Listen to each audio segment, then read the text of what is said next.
नमस्कार, स्वागत है आप सभी का देवभूमि समाचार में। मैं हूं आपके साथ सुनील चौहान।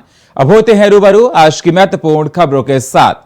उत्तराखंड को आपदाओं से जूझ रहा है। गाए बजाए किसी न किसी क्षेत्र में आपदाओं की घटनाएं देखने को मिलती रहती हैं। प्रशासन इन आपदाओं से बचाने के लिए हर संभव प्रयास भी करती है, मगर क्या आपदा को लेकर वो विभाग सजग है जिसकी इस आपदा से निपटने की जिम्मेदारी है? यह सवाल क्यों?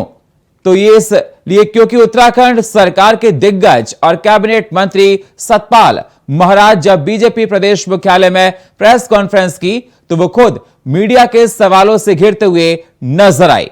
देखिए हमारी रिपोर्ट। नहीं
करोड़ से ज्यादा का नुकसान हुआ है।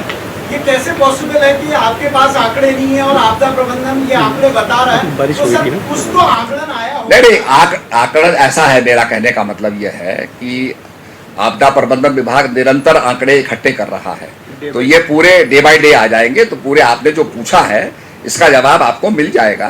पूरे आंकड़े जो लेटेस्ट आंकड़े हैं वो आपके आगे प्रेषित कर दिए जाएंगे। मंत्री जी के पास तो आंकड़े नहीं हैं, मगर हकीकत ये कि मॉनसून सीजन में अभी तक लोक निर्माण विभाग को जहां 300 करोड़ से ज्यादा का नुकसान, पुलों के क्षतिग्रस्त होने से लगभग 150 करोड़ का नुकसान हो चुका है। तो सवाल ये कि क्या मंत्री जी अभी तक नुकसान के बारे में कोई जानकारी विभाग के अधिकारियों की तरफ से नहीं दी गई, या फिर मंत्री का अधिकारियों के साथ कोई तालमेल नहीं है? सुनिए सवालों का क्या जवाब देते हैं माननीय दिग्गज मंत्री सतपाल महाराज। जो पर्यटन है उसके आप मिनिस्टर है, अधिकारी भी आपके हैं, वो ऐसे कैसे होते हैं? आपको आंकड़े नहीं दे रहे और उनको दे रहे आंकड़े। 360 करोड़ का सड़कों का और 132 करोड़ का पीएमजीएसवाई का हुआ नुकसान। आपदा मेरे पास नहीं है। आपदा विभाग के पूरे मैं कलेक्ट करके आपको आंकड़े दे दूंगा। मैं सर आंकड़े तो हमारे पास है, आपके पास क्यों नहीं है? मेरे पास आपदा के आंकड़े नहीं है ना। आपदा के नहीं, सड़कों के, और फिर मैं उसकी बात कर रहा हूँ। सड़कों के आंकड़े में कलेक्ट कर दूंगा। निरंतर आ रहे हैं आंकड़े ना, जो डैमेजेस हो रहे आ रहे हैं। अब जैसे पुल टूटे हैं, आंकड़े दीजिए। जैसे पुल टूटे हैं तो पहले हम लोग फाउंडेशन लगा करके, पुराने जो हमारी प्रणाली थी, हम फाउंडेशन लगा करके और उसमें हम पिलर खड़ा करते थे। अब उसके नीचे बहाव आएगा या खनन होगा तो निश्चित रूप में पुल गिरेगा। अब हम लोग वेल टेक्नोलॉजी से उसको पूरा खोद करके वेल टेक्नोलॉजी से करते हैं, तो हमारे जो है पुल पुख्ता होंगे। पुरानी टेक्नोलॉजी, आउटडेटेड टेक्नोलॉजी है, उसके पुलों को भी हम रख रखाव के लिए पूरा प्रबंध कर रहे हैं। वैसे तो कैबिनेट मंत्री सतपाल महाराज की बात की जाए तो उनके पास भारी भरकम लोक निर्माण विभाग, पर्यटन विभाग, सिंचाई विभाग जैसे महत्वपूर्ण विभाग हैं, लेकिन इस आपदा की घड़ी में कितना नुकसान विभाग को हुआ और इसका एक भी जवाब मंत्री के पास मौजूद नहीं है। अब विपक्ष में बैठी कांग्रेस महाराज के सियासी ज्ञान पर सवाल उठा रही है। बहुत ही निराशाजनक, हदप्रभ करने वाला, हैरान करने वाली ये प्रेस कॉन्फ्रेंस थी, क्योंकि मंत्री महोदय का नकारापन इस प्रेस कॉन्फ्रेंस में बखूबी निकल कर आया। आप बताइए सतपाल महाराज कि आपके पास पीडब्ल्यूडी विभाग है, आपके पास सिंचाई विभाग है, आपके पास पर्यटन जैसा महत्वपूर्ण विभाग है, आपके पास सांस्कृतिक विभाग है। ऐसे में आपने अपने कार्यकाल में अगर सही समय पर मॉनसून से पहले पीडब्ल्यूडी के अंतर्गत अगर आपने सड़कों के गड्ढे पाट दिए होते, सड़कों की मरम्मत करा ली होती, तो शायद आज ये दुर्गति प्रदेश की ना हो रही होती जो आज हो रही है। जल भराव से आवाजाही में लोगों को इतनी दिक्कत हो रही है और आप कर रहे हैं बड़ी बड़ी बातें। आप ये तक तो बता नहीं पा रहे कि सारे विभागों में कितने का नुकसान हुआ। आप पत्रकार बंधुओं के सामने कोई आंकड़े नहीं रख पाए कि आखिर पर्यटन विभाग को कितना नुकसान हुआ, पीडब्ल्यूडी विभाग को कितना नुकसान हुआ, सिंचाई विभाग को कितना नुकसान इस अतिवृष्टि ओलावृष्टि से हुआ, और सिर्फ आप टोटलिटी में कह दें कि सरकार बहुत अच्छा काम कर रही है। कुछ आंकड़े तो आपको रखने पड़ेंगे कि किस दिशा में अच्छे काम किए। ऐसे में उत्तराखंड धन्य हो गया ऐसे मंत्री को पाकर जिसका होमवर्क बिल्कुल जीरो रहता है। जैसा कि आप जानते हैं कि उत्तराखंड में इस वक्त मानसून तबाही मचा कर आया और सबसे ज्यादा नुकसान लोक निर्माण विभाग की सड़कों को हुआ, पुलों को हुआ, सिंचाई विभाग की नहरों को हुआ। लेकिन सरकार के मंत्री की ना तो आपदा से प्रभावित जगहों का दौरा कर रहे और ना ही अधिकारियों के पास से नुकसान की जानकारी ले पा रहे हैं। और यही वजह है कि अब विपक्ष कैबिनेट मंत्री सतपाल महाराज को देखकर कहने लगा है कि आपदा के सीजन में उत्तराखंड रो रहा है और कैबिनेट मंत्री गायब हो रहे हैं। देहरादून से अभय कैथुरा की रिपोर्ट, इंडिया वॉइस के लिए।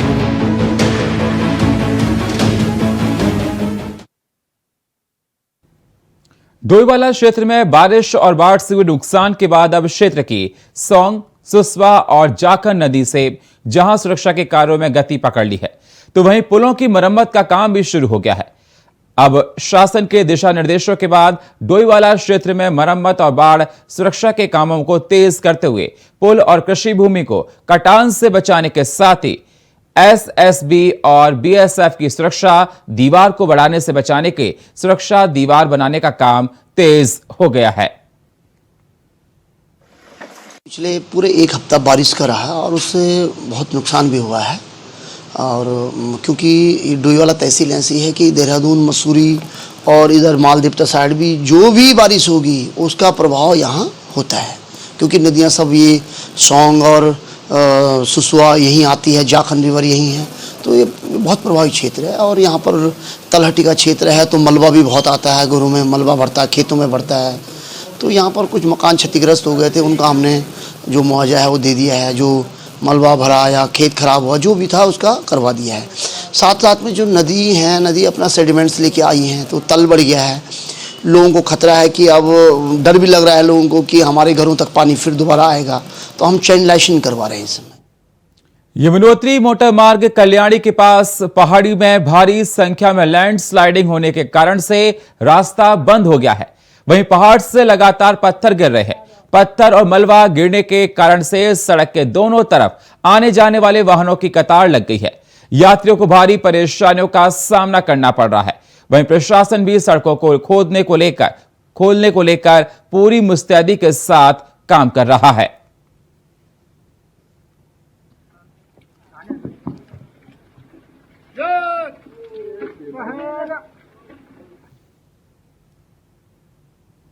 मौसम विभाग ने एक बार फिर से उत्तराखंड में आफत की भारी बारिश का अलर्ट जारी किया है। आपको बता दें, मौसम विभाग ने रविवार को प्रदेश भर में भारी बारिश का अनुमान जताया है। तो वहीं प्रदेश के 3 जनपद देहरादून, नैनीताल, बागेश्वर में भारी बारिश की संभावना जताई है। फिलहाल लोगों को भारी बारिश से राहत 26 अगस्त तक मिलने की उम्मीद है।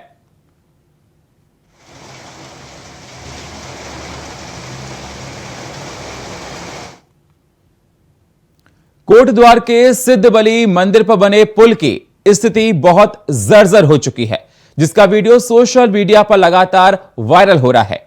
वीडियो में साफ नजर आ रहा है कि मंदिर के पुल का पिलर पूरी तरीके से जर्जर हो चुका है। पिलर को मरम्मत की जरूरत है। वहीं इससे उप जिलाधिकारी को रूबरू करा दिया गया है।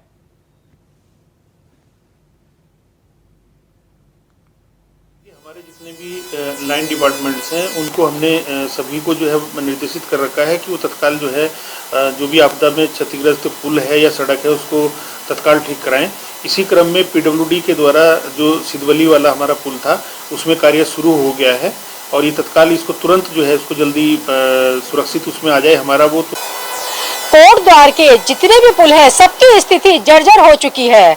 जिस तरह से लगातार बरसात से पहले ही सोशल मीडिया और मीडिया के द्वारा इस मुद्दे को उठाया जा रहा था, उसके बावजूद भी प्रशासन नहीं जाग रहा था। वहीं आस्था का जो हमारा प्रतीक यहाँ पे सबसे प्राचीन मंदिर सिद्धवली मंदिर है, इसका पुल भी, इसका जो एक पिलर है अपनी जगह छोड़ता चला जा रहा है। उप जिला अधिकारी सोहन सिंह सहनी से जब इस बारे में हमारे द्वारा बात की गई तो उन्होंने पहले मालन नदी के वैकल्पिक पुल की बात करी, साथ ही उन्होंने कहा कि वो पुल नहीं जाएगा। लेकिन हमारी तरफ से जब ये खबर लगाई गई मीडिया के द्वारा तो उनको शायद याद आया कि इस पुल को जोड़ ले की मरम्मत करवा देनी चाहिए। उसी संदर्भ में आज आप मेरे पीछे देख सकते हैं यहाँ पर मरम्मत का काम भी चल रहा है और पिलर में आप देख सकते हैं ये जगह उसने अपनी छोड़ दी है, जबकि ऐसी स्थिति में अगर कोई और पुल होता तो शायद अब तक धराशायी हो। वहीं मालन और खो नदी के ऊपर जो बना हुआ गाड़ी घाट में पुल थे, दोनों दो धराशायी हो जाने से लोगों को काफी परेशानी का सामना करना पड़ रहा है। वहीं प्रशासन हमेशा किसी भी हादसे के बाद ही जागता है, ये बहुत दुर्भाग्यपूर्ण बात है।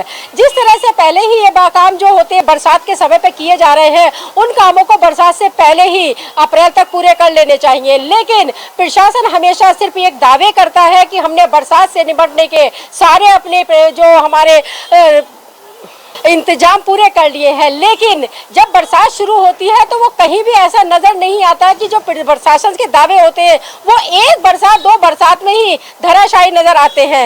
ऐसे में हम प्रशासन से यही कहना चाहेंगे कि सिर्फ दावे करने से कुछ नहीं होता है, आपको काम धरातल पर करना होगा। जो समस्या बरसात में जनता को झेलनी पड़ती है, उस समस्या से अगर आप पहले ही जनता को निजात दिलाने के अपने मरम्मत या और भी जो काम होते हैं उनको पूरा कर लिया जाए तो बहुत अच्छी बात होगी। कोटद्वार से अंजना गोयल की रिपोर्ट, इंडिया वॉइस के लिए।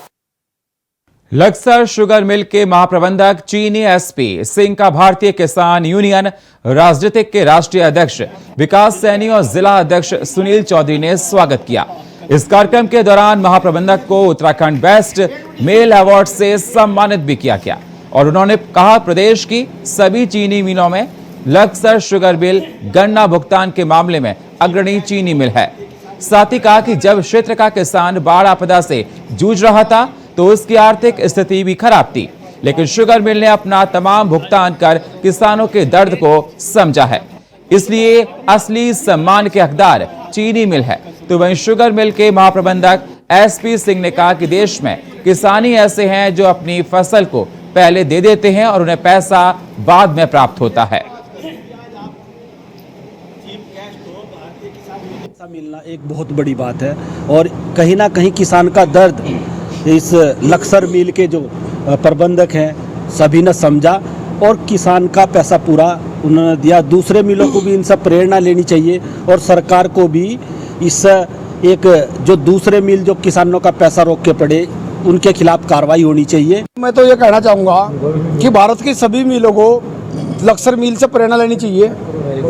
आज जब किसान बारिश से और बाढ़ से आपदा से बुरा हाल था और हमें ये उम्मीद नहीं थी कि लक्सर शुगर मिल शायद पूरा परमिट कर दो, लेकिन यहाँ के प्रबंधक ने, यहाँ के स्टाफ ने तन मन धन से और इसकी जो ओनर है उन्होंने भी अपने क्षेत्र के किसानों की भावनाओं को समझा, उनके दुख को समझा और उसके दुख की घड़ी में टोटल परमिट इन्होंने किसानों का कर दिया, जिसके लिए हमने एक जो बेस्ट मिल उत्तराखंड अवार्ड से सम्मानित किया मिल प्रबंधक को। और हम जो और मिले हैं उनसे भी अपील करते हैं कि वो भी अपना परमिट जल्द से जल्द करें और जो मिल परमिट नहीं करेगी समय से उसमें हम ताला मारने का काम भी। हम वैसे भी इतनी बड़ी आपदा आई है तो किसानों के दुख को तो हमें वैसे भी सोचना चाहिए। किसी तरह से हम भी किसान ही हैं, सभी यहाँ पर मेरे विचार से जितने भाई हैं सब किसान ही हैं। बेसिकली तो हम लोग भी सब किसान ही हैं तो किसान का दुख को अच्छी तरह समझते हैं और भविष्य में भी हम ये कार्य इस प्रकार ही करते रहेंगे, इससे भी अच्छा करेंगे। शनिवार को धर्मनगरी हरिद्वार में गंगा किनारे ओमकारेश्वर महायज्ञ शुरू किया गया।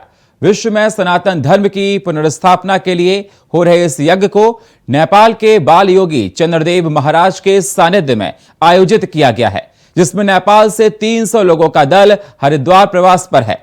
3 दिन तक चलने वाले इस महायज्ञ का उद्देश्य सनातन वैदिक धर्म की पुनर्स्थापना के साथ साथ जन कल्याण है, जिसके लिए नेपाल और भारत में 18 महायज्ञ किए जाने हैं। आयोजकों की माने तो 14 महायज्ञ एकल रूप में नेपाल में संपन्न कराए गए, जबकि 4 यज्ञ भारत में किए गए, जिसमें रामेश्वरम, दिल्ली का यमुना घाट और अब हरिद्वार का गंगा तट शामिल है।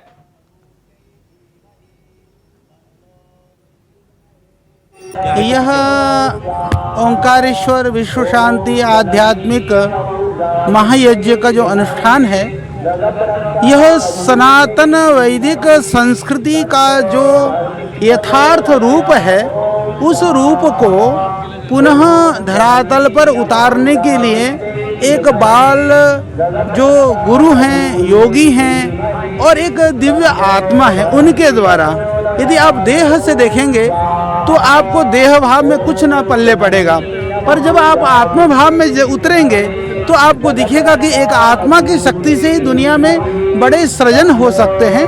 तो ये दिव्य आत्मा के द्वारा संचालित यह दिव्य यज्ञ है और इसका जो प्रभाव है, यज्ञ का प्रभाव सिर्फ यह कोई कर्मकांड नहीं है, अपितु इसकी जो ऊर्जा से पूरे देश के लोगों को, पूरे विश्व के लोगों को इसका लाभ मिलेगा।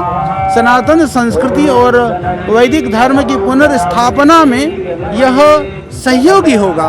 पूर्ण रूप में मौन साधना में है और सभी जगह पे विभिन्न भारत और नेपाल के जितने तीर्थ स्थल सब है, पहाड़, हिमालय, सब जगह जाके यज्ञ सब करते हैं। और अभी तक जितना यज्ञ किए हैं वो एकल संकल्प में किए हैं या कुछ बहुत सीमित शिष्य सबके साथ किए हैं। और भारत में पहले बार ये पब्लिक जगह पे पब्लिक रूप में ये यज्ञ हो रहा है, जहाँ कोई भी साधक संत आके यहाँ दर्शन कर सकते हैं। नेपाल से 300 लोग साधक लोग आए हैं जो हवन में और विभिन्न कर्मों में भाग लेंगे और गुरुदेव का हवन प्रक्रिया का मंत्र से लेके उसका सामग्री से लेके सब कुछ खुद ही बताते हैं।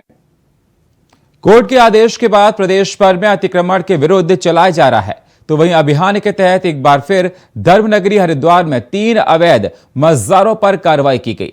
आपको बता दें, अवैध मज़ारों को कनखल थाना क्षेत्र की पुलिस ने कार्रवाई करते हुए ध्वस्त कर दिया। इस दौरान आपको बता दें, भारी पुलिस बल भी वहां पर मौजूद रही।